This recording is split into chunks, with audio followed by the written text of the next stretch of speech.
প্রিয় viewers, first world কি?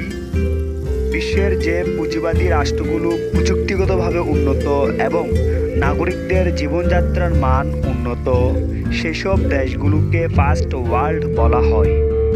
First ওয়ার্ল্ডের নেতৃত্বে রয়েছে যুক্তরাষ্ট্র। বিশ্ব ব্যাংকের মতে যে দেশগুলোর মাথাপিছু জিএনপি $10,000 উপরে, সে দেশগুলো হলো ফার্স্ট ওয়ার্ল্ডের অন্তর্ভুক্ত। বিশ্বের বর্তমান এরূপ দেশ রয়েছে 68টি। দ্বিতীয় বিশ্বযুদ্ধের পর শুধু পশ্চিমা বিশ্বকে ফার্স্ট ওয়ার্ল্ড হিসাবে অভিহিত করা হলেও বর্তমানে ইস্ট এশিয়ান টাইগার্স এর সদস্যরাও এর অন্তর্ভুক্ত। এই দেশগুলোতে বাজার অর্থনীতি চালু রয়েছে। বর্তমানে ফার্স্ট ওয়ার্ল্ড শব্দটি কম ব্যবহার করা হয়।